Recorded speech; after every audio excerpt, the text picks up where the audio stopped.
The most engaging, impactful, informative, and entertaining talk show ever.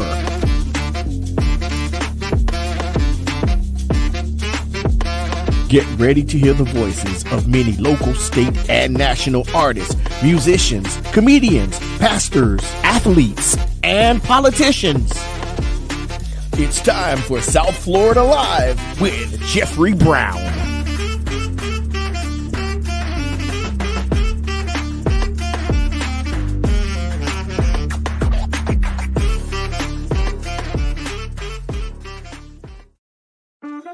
The most engaging, impactful, informative, and entertaining talk show ever.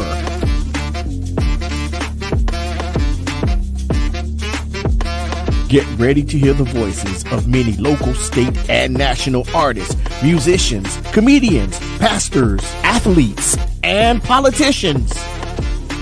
It's time for South Florida Live with Jeffrey Brown.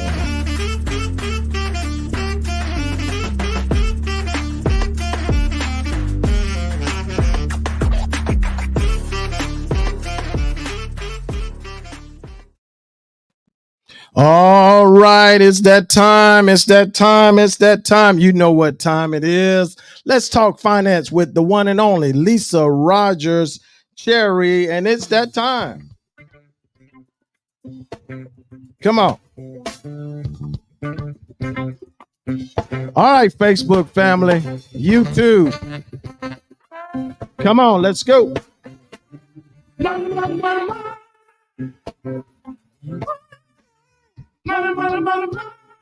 All right, Facebook, you know what to do. Let's hit the like and share button. YouTube, come on. And if it's your first time viewing us by YouTube, do me a favor, hit the subscribe button.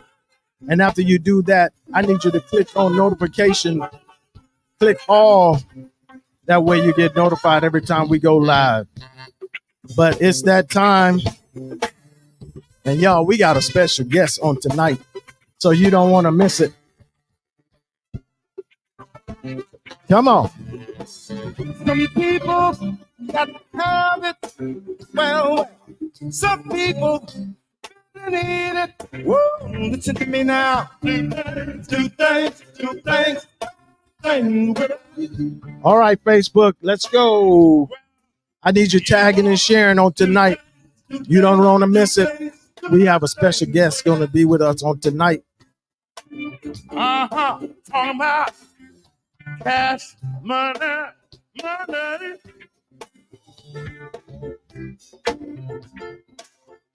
Talk about.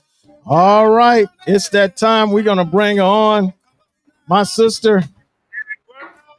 There she is, Lisa Rogers Cherry. How are you doing this evening? I'm doing well. I'm good. How was your day? Good to see you. Oh, it's always a pleasure to see you. Busy, but a good busy. Yes. Oh, yeah. Oh, look at your shirt. Oh, yeah. What's that? You didn't know? You're alive? All right. Yes. It's the South Florida Live. It's the South Florida Live show, the one and only. Me. I'm sure you had a productive day. Hey, listen, I'm so excited. Thank you for hooking this up. Yes. Lisa Jennifer say, yes, I need to keep my money growing. Okay. It's gonna happen tonight. You're gonna get some tips on tonight and some other areas. All right, so we're ready. We want to start with the tips, and then we're going to bring our special guest on. How about that? All right. That'll yeah. work. Hit us. Knock us out with those tips that you had. Okay. Last Friday, we did Financial Tip Friday, and the tips were, number one, get ready, plan ahead, and decide who's going to be tailgating with you. Make sure you have a head count so you know exactly how many people you're expecting when you're going to a big game. You know who my team is, Jeff. We know who your team is. We're not going to fight about it, but we're supporting. Colors on. We're supporting the Dolphins tonight. Let's go Dolphins! Woo! Number How 2, about them if the Cowboys? tailgating is going to be at your house. Wait, what? Huh? What? You said that if the I think tailgate is you're going to be wrong. where now? You said the tailgate. At your house. If you're going to be tailgating at your house or at the stadium, figure out who's bringing what. Food, drinks, the grill, extra chairs, the tent, the paper goods. Make a list. Make sure everybody knows what they're bringing. Number 3, make sure you shop around and compare prices for everything. From the wings to the plate, we all love a good deal. Number 4, if you're actually going to the game, figure out if it's better to carpool or have somebody to drop you off.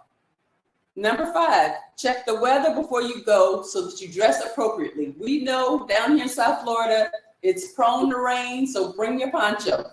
Whether it's rain or shine, have a good time. So I see the comments from my cousin. Those are my 5 tips for last week. If you're going to the game and you're tailgating, you got to plan ahead, Jeff. You can't just show up willy-nilly. You got to have some plans. Of course. I mean, well, they're not coming to South Florida this year, so there's really no need for me to plan for any tailgating. But if those mullets, I mean the Dolphins, if y'all have some tailgating, I'll show up. I'll show up and I'll bring my goods and whatever. Help you guys out. What you gonna bring? Huh? What are you gonna bring? What's known mostly in Texas? I think it's barbecue. Okay, I may bring some barbecue. So that's big in Dallas, Texas. That's big in Dallas, Texas. That's fine. Unless I bring some fish, we can eat on fish. Being that a lot of a lot of folks have been eating fish lately. So because we have some plans up our sleeve. We have some plans up our sleeve, and the rest of the season is gonna be amazing. Yeah. Well, they're trying to trend in the right direction. They have a kid now, Tyler Huntley. He was one of my middle school students at Olsen Middle. He played flag football for me. So and he went to the great school of Hallandale High. He graduated from there. He played football there. So, that's a plus right there. They may get me to go to a few of their games now. Yes. Okay. So they may get me to go to a few of the games. Yeah, they may get me to go to a few of the games now. Yeah. Since he's there. They're working on it. Yeah.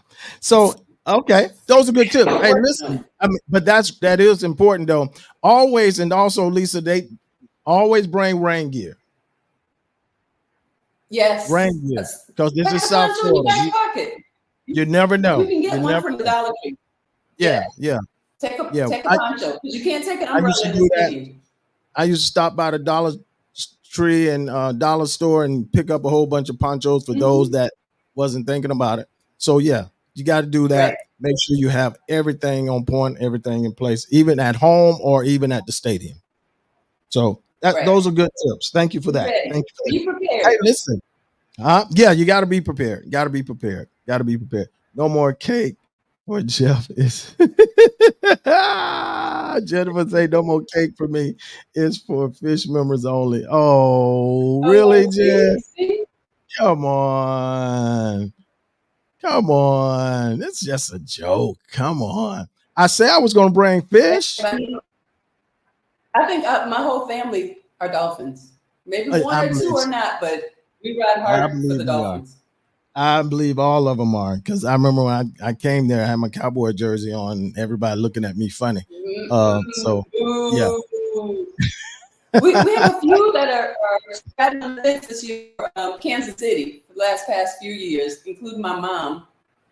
No, Patrick Mahomes, but yes. Okay. Because She's I'm a Patrick fan. I don't know so much about Kansas City, but Patrick. She loved Patrick. She don't really care much about the team. It's just long as Patrick's playing. Yeah. All right. Hey, listen, I'm excited about tonight. We have our guest, and we have a special guest with us on tonight. I mean, major. and I'm going to let you bring him on. And we're going to bring him on and let him introduce himself, or you can introduce him Okay. to us, Mr. Marvin Dejon, to us, my audience. I really appreciate you. There he goes. He's wow, this is He's muted. large. There you go. This is large, man, to This is have. Wow. one of my longtime friends, Jeff. I've known Marvin since, I won't date myself, but a long, long time. So we grew up together. How about that? That's true. So thank you, Marvin, for accepting my invitation and joining us tonight. Marvin has a wealth of information. And Marvin, how about this? How about you introduce yourself? Yes. Because you've been doing some great things lately, and I want you to tell your story. Sure. Lisa, first of all, thank you for inviting me tonight. This was a great pleasure. I just literally landed from coming in from Washington, D.C., and just had the opportunity to pop in. Jeffrey, thank you again for inviting me to your wonderful show. I'm looking forward to the discussion tonight. I'm an evangelist for the stuff that I talk about. Like Lisa said, I've been doing this, at least a good 20 years now. Wow. I'm what you call a business futurist. So what I do is I help companies, organizations, individuals really think strategically about what's coming down the pike in the future, whether we're talking technology, whether we're talking about societal trends, how society is going to change in the next couple of decades. I help people and companies understand what needs to happen to their business right now in order for them to be prepared for the kind of changes that are really coming down the pike in the next several years. And really, that's, as a consultant, that's all I do is I travel and I introduce these kind of concepts and ideas and training to individuals and organizations and employees to really understand what we call massive trends and societal changes that are coming down the pike. So I think we're going to get a chance to talk a little bit more about that tonight. So I'm excited to share, my knowledge and a little bit of what I do. So thank you again, Lisa and Jeffrey, for the invitation. No, I appreciate you coming on at last minute, man. And just to say you'll do this and join us on this evening, man. I really appreciate you taking out your busy schedule, just flying, just reaching in. You could have said, man, listen, I just got here, just got back. I ain't got time for this. I'm going to just wind down. But I appreciate it. Thank you so much, my brother. My pleasure. Blessings. He flew in just for us, Jeff. Oh, okay. We'll take that. Okay. We'll take that. You guys are too much. Enough said. Oh my God. Can we start, Jeff? Yes, go ahead. Okay, I'm going to start. I have 100 questions for you, but we'll. Yes, she does. Because I'm really excited and interested in the topic. First and foremost, what major trends do you see shaping the future of the digital economy over the next decade? Look, so the economy, just like everything else, is going to shift in the next decade. And it's mostly driven by the rise of technology that we've never seen before, right? So whether we're talking about artificial intelligence, or we're talking about blockchain, which I'll explain in a few minutes, whether we're talking about the Internet of Things, or quantum computing, these are all major, massive technologies that are going to drive massive societal changes in the next decade, right? So think about artificial intelligence right now is just at the beginning stages, right? So it's really very in its infancy. So people can't really picture how this technology is really going to start shifting things. But it's really, if you can extrapolate how this technology is going to grow, you can imagine that artificial intelligence, for example, is going to be embedded in pretty much everything that we do, right? So think about how right now you can't leave your house without your phone, right? Or you can't possibly imagine doing business without the internet, or just living without the internet, right? Artificial intelligence is going to be 10 times or 20 times even more than that, right? So it's going to be building on that foundation, but AI is just going to be literally embedded in everything you can think of, from your house to your phone to your car to your clothes. AI, having your own personal AI, is going to radically change the way we live as a species on the planet. So there's no getting around this AI. I've been There running is from there is no ChatGPT. there is no getting around AI. AI is going the same way that people, 30 years ago were saying, internet, what is that? Is it like something, you send emails? They really had no idea. So, and then today, try spending a day without the internet, right? It's almost quasi impossible for you, whether it's on your phone or Right. I mean, you can't even do you're business. constantly getting email messages and text messages and contacted, AI and is going to be even you worse. leave your phone, you're in trouble. AI is going to be 10 times more than that. It's going to be wrapped up in everything that we do. And it's really it's going to be a game changer in terms of how we live and how we do business and and as a society, period.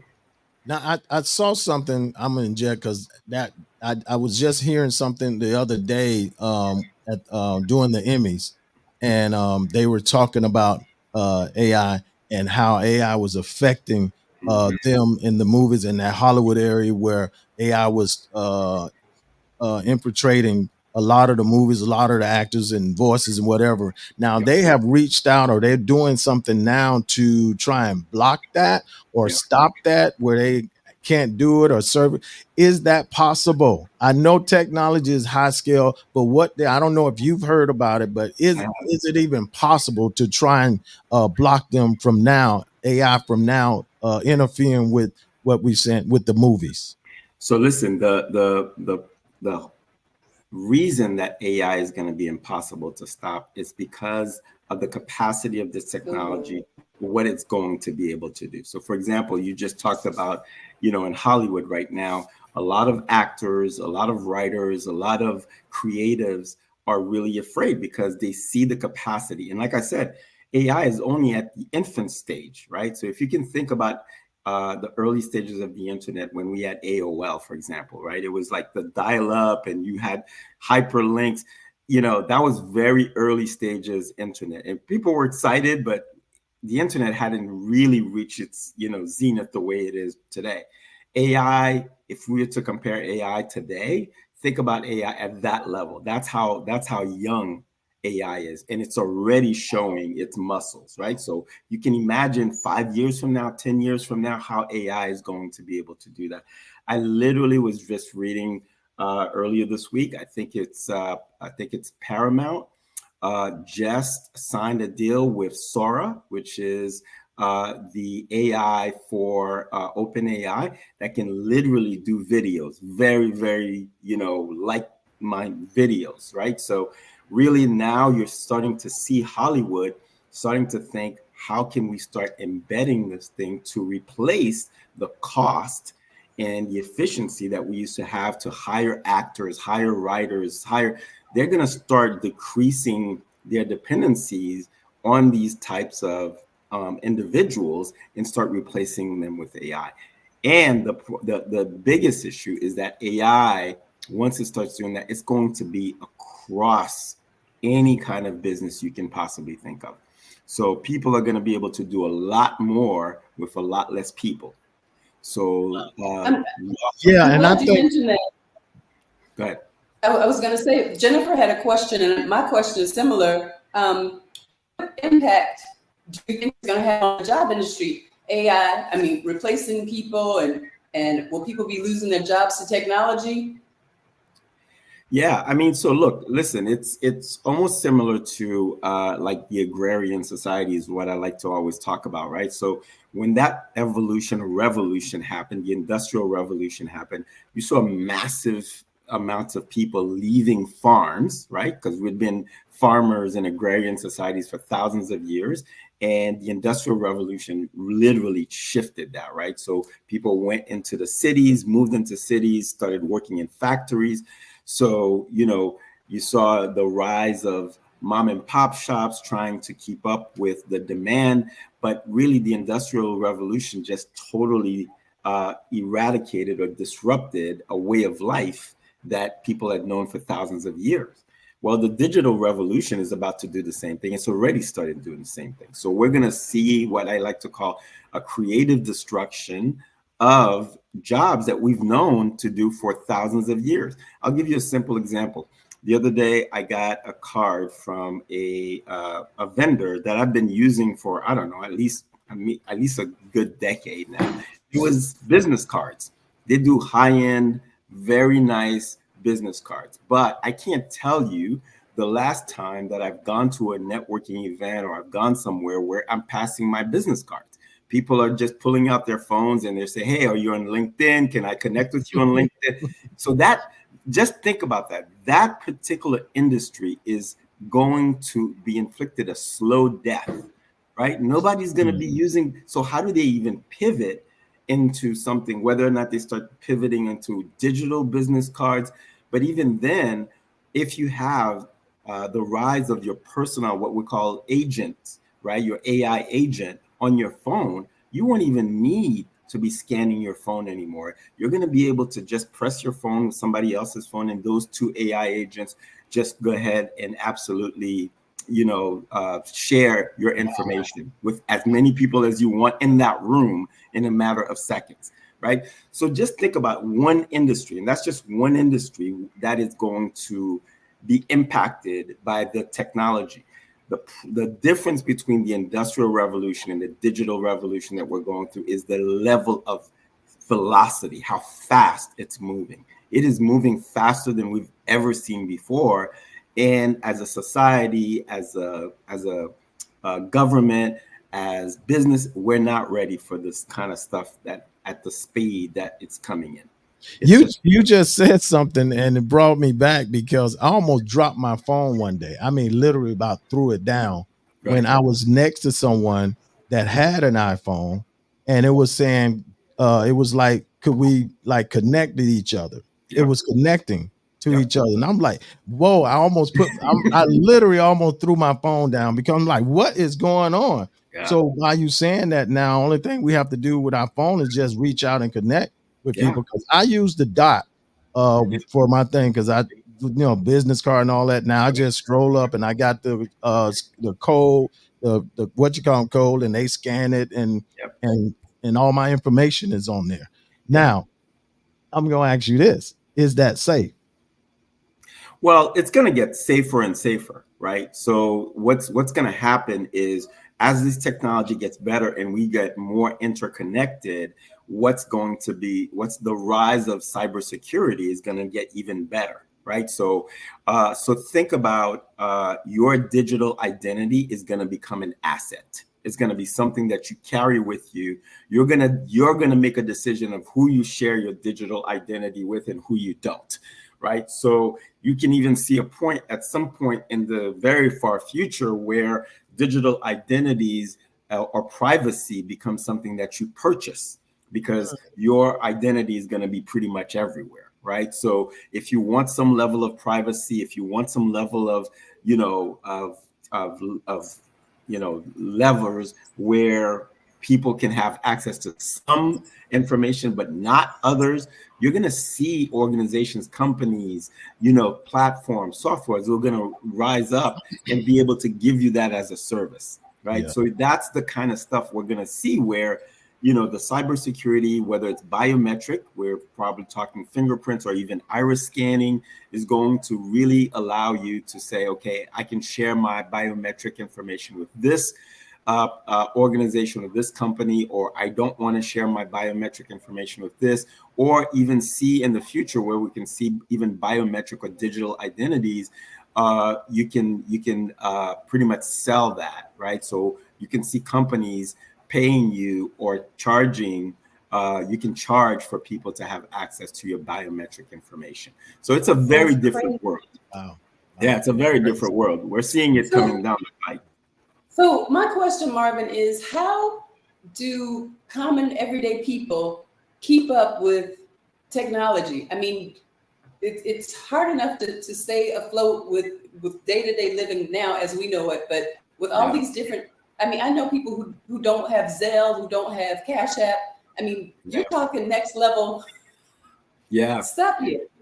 Yeah, it's gonna be interesting because that's the thing. Like, look, even I'm in the field, and I'm telling you, I can barely keep up. I mean, I'm drinking out of a fire hose every day. There's something new, and that's what I was saying earlier is how fast this thing is coming, and people, like you said, we're so busy, caught up in so many of our daily living. We're so busy, caught up in just trying to survive that we don't even see the technologies that are rising, right? So something like something simple like, well, not simple, but something like blockchain, right? Blockchain is what we call the underlying platform, the underlying, think of the internet that allows us to do websites, emails, all sorts of e-commerce stuff right now.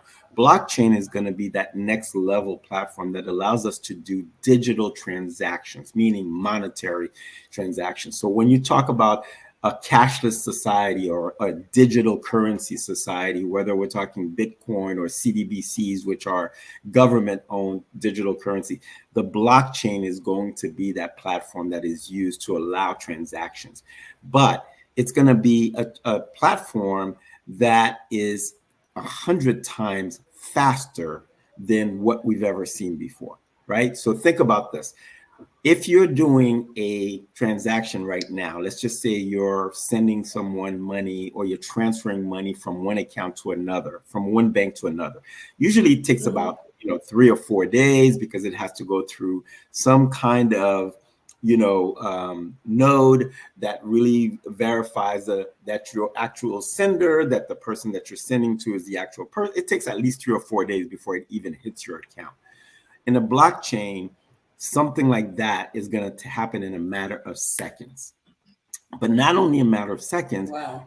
it's not just money, it's your digital identity and also your assets. So, for example, think about home ownership. If you own your home, that home ownership is going to live on the blockchain.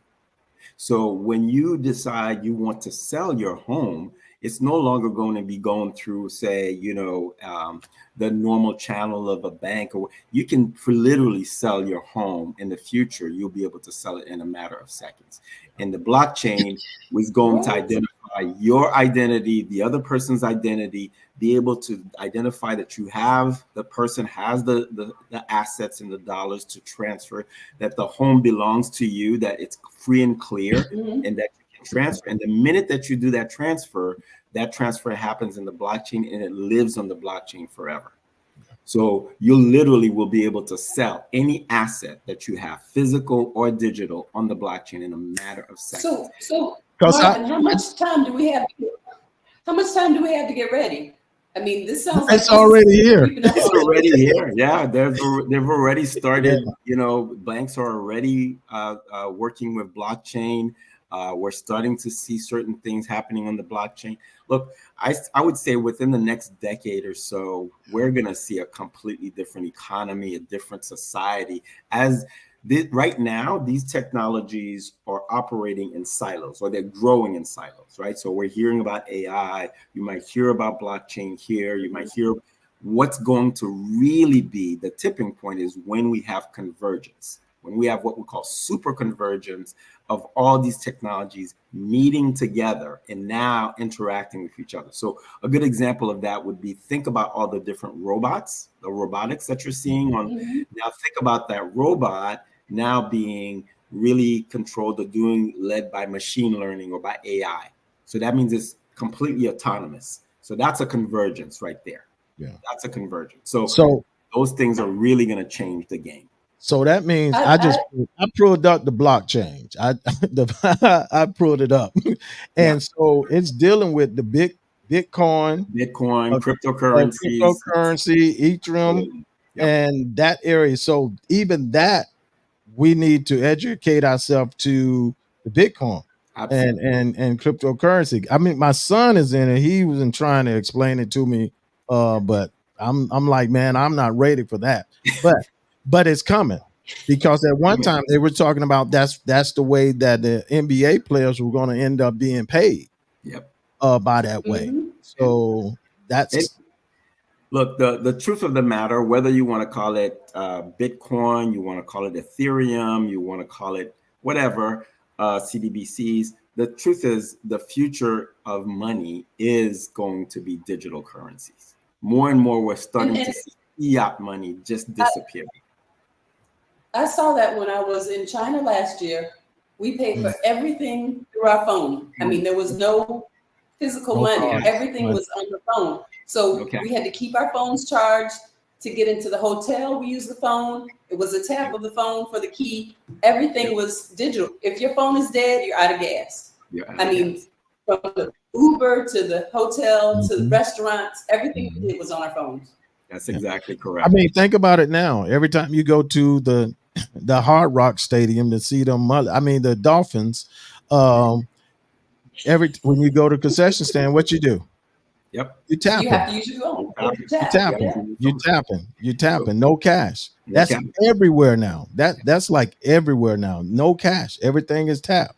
So the digital evolution or revolution, just like the industrial revolution, is ushering a new way of doing things. One of those big markers is going to be a digital currencies where, cash is at some point or another, there's going to be a tipping point where you're going to see less and less cash. And it's already happening because you use more of your card or your phone than you're using cash. I can't even remember the last time I used cash on anything.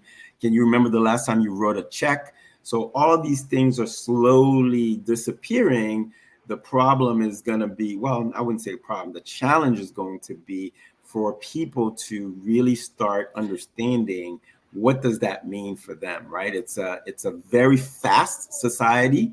It's a very, very rapid society. It's going to evolve very fast. And we're going to start seeing things, in terms of how you purchase goods, the transactions that you're going to be able to do. Things are going to move really, really fast, really, really fast. If we think things are moving fast now, we have no idea how fast things are going to move. So it's really important for us, whether you jump on YouTube, whether you jump on Google, whether you jump on ChatGPT, but it's important for you to really understand these technologies and understand the impact that it's going to have on you. Yeah, and I mean, because I'm looking at the comments and I've been popping some up. The baby boomers are going crazy right now. the baby boomers are going, an older generation, they're going crazy right now. I'm hearing some mother Good and Lee said she'll be staying home from now on. She say she's still writing checks. There's someone said that I'm clueless. My understanding is back in the 90s.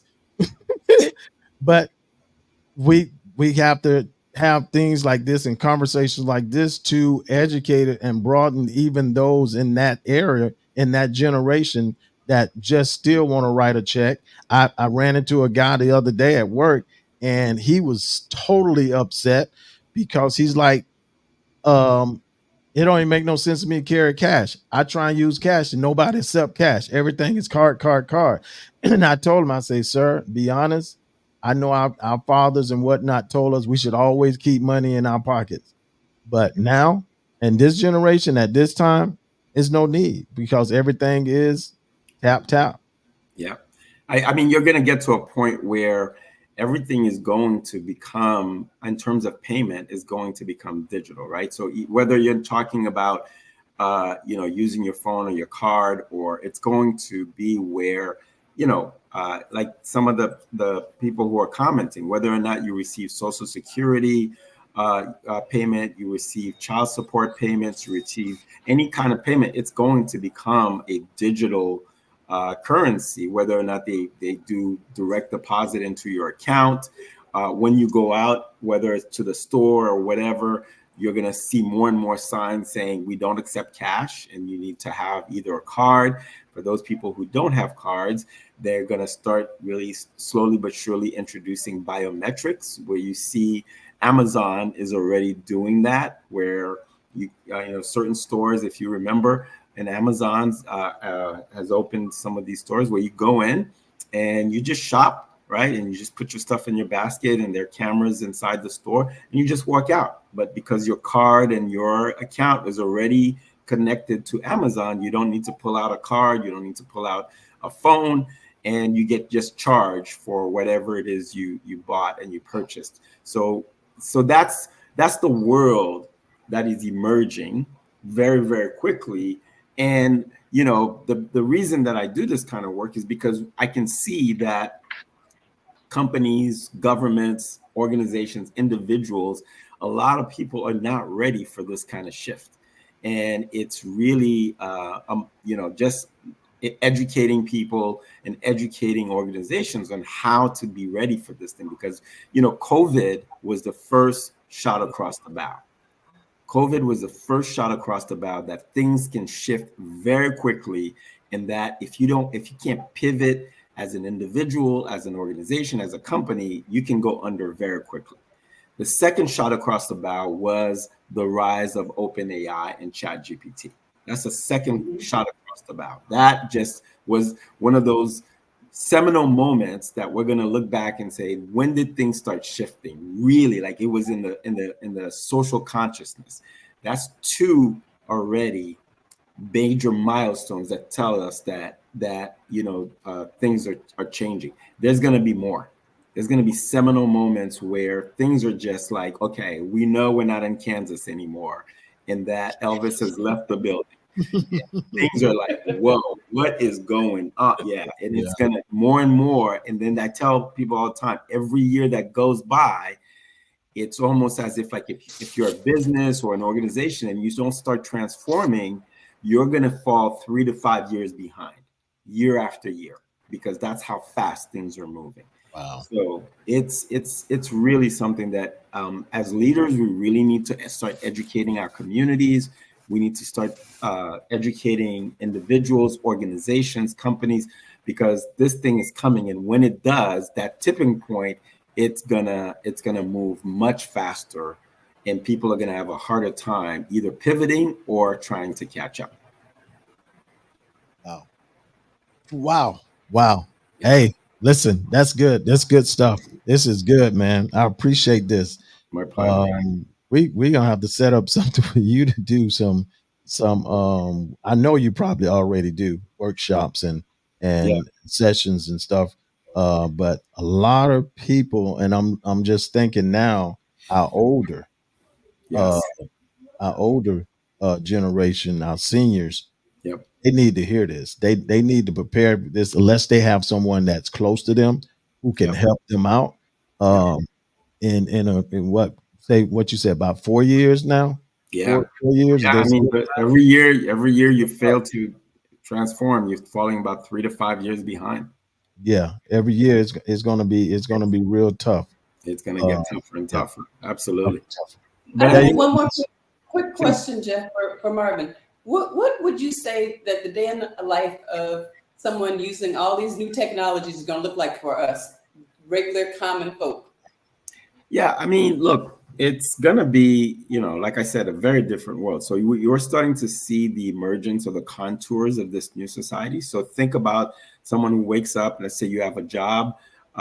Most of your job could be probably done in a hybrid way, right? You're probably not even going to go into an office, or you could live in one part of the country and your job is halfway across the world. And you're jumping in either on AR, VR, and interacting with your colleagues and getting the work done. You're going to be probably, a lot of people may not necessarily have full-time jobs. They'll be part of teams that companies assemble just to do a project. And then once that project is done, it disassembles. So you're going to probably live on some kind of dashboard where companies are going to be able to say, I'm looking for someone with this particular skill set. And the better you are at your skill set. So if you do a project and you did really well in that project, they rate you and you're going to go higher up on that board. And more companies may reach out to you in order for you to be part of a project. And they're going to pay you, you know, top dollars based on your skill set. So the better you get at some skills, the more you're going to be, people are going to come looking for you. And then what we're going to see is a complete shift on how things used to be. So meaning your assets are going to be portable. So not only your digital asset, not only your skill set, but you're going to be able to carry your insurance, for example, with you. So you don't need to necessarily work for a company to have insurance policies anymore, or health insurance. You're going to be able to carry that with you from place to place. So all of these things or like I said, as the technology gets better and make things what we call the world much more efficient and faster, we're going to lose certain things about our society, and even I'd like to say even our humanity, to becoming a much more efficient and much faster society. So you can see Okay, this just so tell me being, this. yes. Do you think they're going to do the implanting of the chips? They've been talking about that for years and years, that they're going to implant chips into human beings. Is So that again, I think one of the things that we, and this is why these kind of conversations need to happen, because what's happening is so many things are happening all at the same time that people can't see sometimes the bigger picture of what's happening. It's almost we're being corralled into one potential way of things happening, right? And we need to be very careful about that, because when you have these kind of technologies being controlled by specific corporations, large corporations, that our lives dependent on those things, or certain governments and an alliance with these corporations, and then pretty much you find yourself where you have no other alternative, right? You have no, like when you go into a store and they say, we don't accept cash, now you don't have an alternative. You can't go somewhere and say, okay, well, let me go find some, more and more places, as they stop accepting cash, then you have nowhere to go. So, the idea that now with 8 billion people and the humanity moving from 8 billion to possibly 10 billion people, you're going to start seeing governments and more governments. And you see it in China, where, more and more governments are going to play around with the idea that the only way to keep ourselves safe is to have biometric information on everybody. And once you have biometric information, it starts, you can see it now, slowly but surely. Like, for example, when you go to the airport, there's Clear, where your iris scans are being done, your fingerprint is being used to, open your phone or do whatever. You can slowly see, if you extrapolate that, easily see where people can, governments or corporations say, well, look, if you want to work here, if you want to access your food stamps, if you want to get your social, you need to be not only registered, but you can only do it, those through a biometric sense. And it could be a chip, it could be a scan, it could be an iris scan, but you can see easily that digital technology is going to be the way of really keeping tabs on people, and being able to say you can only access X only if you're part of a system where we can know who you are, what you do, what you get, where you go, etc. So you see the rise of a surveillance state and the loss of, individual liberties and way of life. So that's why, as a community, if we're not having these kind of conversations, it's going to blindside us, right? It's going to totally blindside us that these technologies are great. They're fun. They do a lot of stuff, but they also it's a double-edged sword. There's this loss of privacy. There's this loss of individual liberties that can easily come with these things. And, you accepting biometrics as a way of life. And pretty soon it's a very slippery slope, right? Because we just can't live without these kind of technologies. So those are conversations that, as communities, as churches, as leaders, as individuals, we need to be having, not only individually in our families, but in communities and in larger systems, to be saying, is this where we want to go? Are people making decisions for us that we don't really want to be part of, right? So now we're going to get a crossroad where we're going to say, do we take part of society, right? And the society is exacting a very high price because that's the technology now that's prevailing? Or do we want to say, hey, we don't mind the technology, but losing our privacy is too much of a high price to pay for us to live in that kind of convenient and efficient world? So I believe in us having these kind of conversations. I have a question. I think this is a school board employee. They say in the school system they are banning phones because of distraction to teach. So they're asking, do you think they will eventually have to change that rule? Then that eventually they're gonna have to use their phones. Well, look, I think the phone is just one particular platform that individuals are getting their information. So, like I said, within the next couple of decades, everything that we know is going to change, including the educational system, right? The way that we're teaching our kids for the past, I don't know, 200, 2,000 years, that's about to shift. Because look, if you say to a child, look, I want you to tell me, the Pythagoras theorem on finding, the hypotenuse. Look, at some point, the child is not going to need to know that information because his own agent AI will be able to help him get that information. So this child who may be 5 or even 6 years old will have access to information that took this teacher years to learn. He or she's going to have access to that in a matter of seconds. So really, the idea that you're transferring knowledge to a child in order for them to be able to learn how to do things, that's going to be gone in the next couple of decades. The child doesn't need that kind of teaching. What the child is going to need is, what do I do with this information? How do I collaborate with others with this information? How do I strategically think with this information and create something new with it, right? So for the days of human beings having to retain all this information in order to be able to, have a skill set or be able to do things, that's where these kind of AI or even other types of machine learning are going to be able to gather what we call the collective learning or the collective intelligence of humanity. And you don't need to have access to it. You have access to it anytime, anywhere. So the question for you now is, how do I start thinking, right? How do I raise my level of strategic thinking, my collaboration, my empathy with other human beings to create new things? Because information is going to be accessible to me anywhere. Yeah, because even with Google, I mean, I remember I remember some time my son graduated high school in 2012, and I think it was probably like his sophomore year. He came to me with a math problem, which that was never my favorite. Right. And so something said, I didn't know it. I really didn't have any idea. We was trying to figure it out.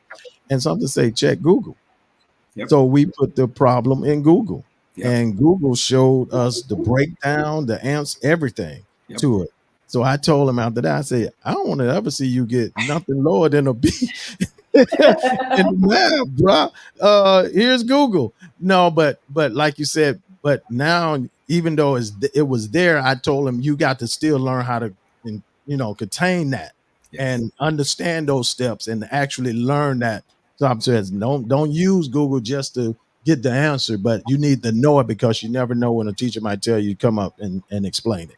So well, it's the same thing with ChatGPT. Just came out with the new version called Strawberry just a couple of weeks ago. But a Strawberry is a much more logical interface than it is than ChatGPT 3.5 and 4.0 or 4.0. It just keeps getting smarter and smarter. So, for example, the Strawberry now really takes the time if you give it really, really intense or very high level math problems or physics problems, for example, it can really deduct exactly step by step how to get to the answer. But when you talk about the future and a child has a math problem or a problem like that, they can input it on ChatGPT or an AI agent or any AI agent. And it's not just spitting out the answer. It can literally teach the child step by step how to get that answer, right? And it can even give it quizzes or, test the child on how to actually do it. So when you do that, that is an autonomous agent that is teaching a child. And think about a child who does this on a continuous basis. By the time he or she gets into the classroom, what that teacher is teaching is or totally irrelevant or too slow for that child already. right? So you're going to see teachers bringing in AI agents like ChatGPTs or the Geminis or the Claudes of the world inside the classroom, because these AI agents are going to be much better at teaching that child step by step, or how to actually manipulate the problem to actually get the results, right? So the teacher is really going to become a guide on how to actually start using this information to get better results or create new things. So those kind of things are, in terms of how we see the world, we're a generation who had to use work, and I put that in quotation marks, actual manual work to get to solutions to our problems. In this new digital era, this next generation is going to have access to all of our collective intelligence for the past 2,000 years that humanity has been able to build this kind of, and have access to all that database in a matter of seconds.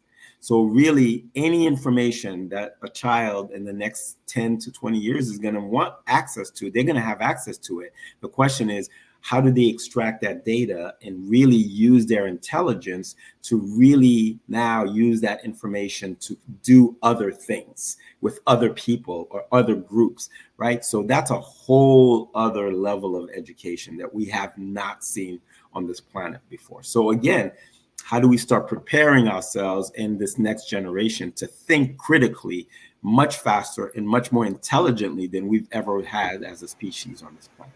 Wow. Yeah, I just pulled it up. I'm sorry. I just do that. No, that's I'm like, oh my God, I'm looking up stuff. Yeah,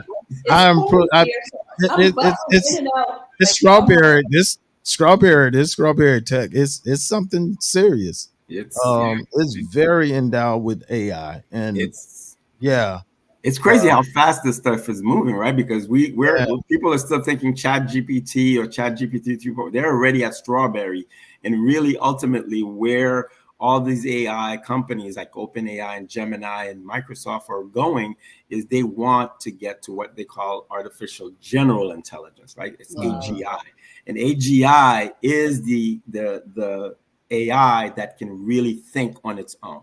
It can do things autonomously. You train it, but it's going to be pretty much autonomous and be able to do what it's commanded, but it's going to have its objective, but it's not going to need human input to actually get things done. So again, we're moving at the speed of light here towards a future that's hurling towards us. And so many of us in our communities are just unaware of how fast this stuff is moving. And it's going to have an impact on us. It's going to have an impact on our children. It's going to have an impact on society as a whole, completely, top to bottom, in reshaping society. Well, thank you for scaring the bejesus out of us. And, I get that often. I get that often. Oh my God. I mean, I've heard little tidbits, and I'm like, okay, I see the people, you have the self-checkouts already, and, different little things are sliding into place, and they're replacing people and taking away jobs. More and more jobs are being replaced.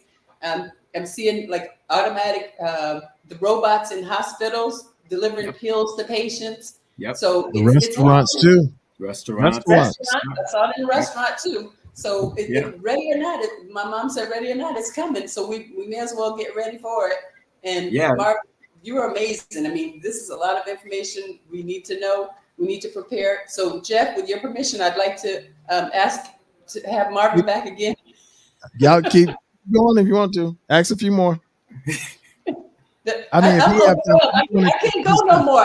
I need to take we can only digest so much, huh? Oh, you guys. I can only imagine what my mom's thinking. If I'm here, I'm like, oh my God. So yeah. I mean, but look, you can see it's happening slowly, right? Like think about SunPass, for example. Mm-hmm. I remember when I first came to Florida, you had to literally, when you were going down the highway, you had to stop and give an attendant money, right? And you could like get right.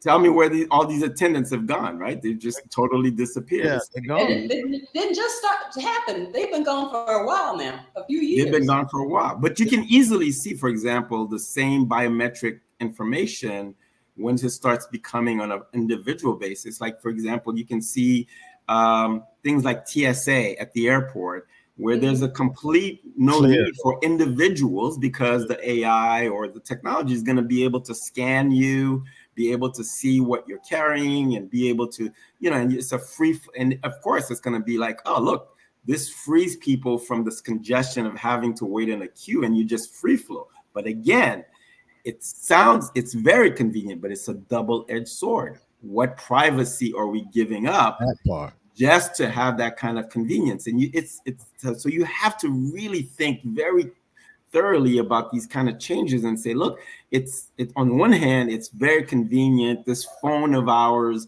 that we carry everywhere. And everybody, you talk to people and they say, look, I had my phone and I had a conversation with someone about something or another. And then next thing you know, they're getting ads for that particular thing all of a sudden. So that's phone you mentioned something, Marvin. It's listening to you, right? So I threw away my Alexa because it's listening. It's listening to everything that you have a phone, you have a TV. So everything is listening to you. So again, we laugh because back in our high school days, we used to read classics like 1984, right? With Orson Welles talking about, Big Brother watching us. And we were like, oh, that seems so far-fetched. And now it's like, it's not so. Every time we walk out, whether you're in your car or you're in an elevator or you're in a building, you just assume that there are camovers everywhere now. Absolutely. Cameras are everywhere now. So at again, the corner, at the red light, everywhere. Even somebody having a ring in their door, you walk by, you're there. So we're really seeing again, as a society, we need to start asking ourselves really very difficult questions. What kind of world do we want to live in? Is it a world where we give up our individual privacy or individual liberties for the sake of convenience, for the sake of technology, for the sake of wanting to have that kind of a life that's very, very easy, very convenient because it's at the push of a button. But remember, nothing is free. There's a price to pay for everything. And as a society, we should be having the conversation as a whole, not allowing just a few people to make the decision for us. We need to be thinking about what are the ethics of AI? How is AI biased towards people of color, communities of color? What is this data being trained on, right? So what is this AI being trained on? So, it's like, it's becoming a very, very big reality, but it comes with a lot of questions that as a community, if we're not busy asking, we're going to be on the tail end and the train has left the building and we won't have any say-so of how this society is being constructed. I mean, wow. Okay, so we got to wrap it up. I don't know. Is he available next Thursday, 7? I don't know. I know your schedule is tight. We bring you back whenever. But yeah, we'll like to bring you back. I'm more than happy to come back and continue to have this. He's applying. He's wanted all across the country. He just flew in from DC, so maybe he can pencil us in. Hey, listen, look with the technology nowadays, I could be in Timbuktu wherever. Right, there you go. Do wherever. We get you wherever you are. That's right. Hey, listen, Mr. Dejon, thank you so much, man, for taking out your busy schedule to join us on tonight and share this wealth of information that I gave a homework assignment. I told him to research blockchain and strawberry tech. So, research it. A lot of stuff you can research. You can go on Google and pull it up and ask, about the AI or what's the new tech or whatever, and it'll come up. But thank you, sir. I appreciate you so much. My pleasure. Thank you so much for having me. And like I said, more than happy to come back and talk about specific things or specific topics. But the more that we talk about this as a community, the better prepared we'll be. I'm right now. It's the wheels are turning right now in my head of some things. I'm gonna get in contact with you. I'll get your information. I guess from Lisa, and we'll talk about some things because my heart is for my seniors. Yeah. And the way this thing is going, our seniors are gonna be lost. They're not gonna be able to handle some of this stuff. So I know I have a godmother that she's always trying to keep up with the new technology. She literally does. During COVID, she became a Zoom queen. So So yeah, They can learn but it. anyway, We just have to help them. They can learn it. yeah, and they'll do it. Right, she writes down all the notes and remember it all, and she end up helping other people. So yeah, so we want to do that. So brother, thank you once again for joining us. Peace and blessings to you, man. Peace and blessings. Lisa, thank you as always. Love you so much. Good We'll to be see you. talking. Thank you. Go Dolphins. Woo! You heard the silence. I'm gonna get pushed, mute, get clicked off. There we go. That's what you get right there for the Dolphins. All right, thank you, baby. Love you. Love you too. Good night. Thank you all for tuning in. To my family and friends, everybody's listening. Thank you all so much. We appreciate you. Thank you, Jeff, for having us. Thank you. Hey, y'all, listen, you've been watching the South Florida Live podcast. And if you enjoyed this, I want you to please share this broadcast with someone and let them know, just inform them, encourage them, get them engaged in what's it's on the way. It's on the way. It's already here. This is just he just talked about a little small surface of it, but it's already here, y'all. If you are paying attention, it's already here because everything is cashless now. So it's on the way. So once again, thank you for viewing us. Thank you for being a part of this broadcast. I just ask you to just share with everybody. Share, and let them know. And share this with them because we need to be educated. We need to know what's coming down. And you'll be hearing more about this in the near future. So once again, y'all, thank you for joining me, being a part. Listen, next week, join me next week, Monday, Wednesday, and Thursday. We might have something on Tuesday, but God bless you. God keep you is my prayer. Hey, as I always say, hey, listen, I'll pray for you. Y'all keep on now. Keep on. Don't play with me. Keep praying for me, and we're going to watch God change things. God bless you. Email your idea for show topics to the South Florida Live Show at gmail.com. Thank you for tuning in to South Florida Live with your host, Jeffrey Brown.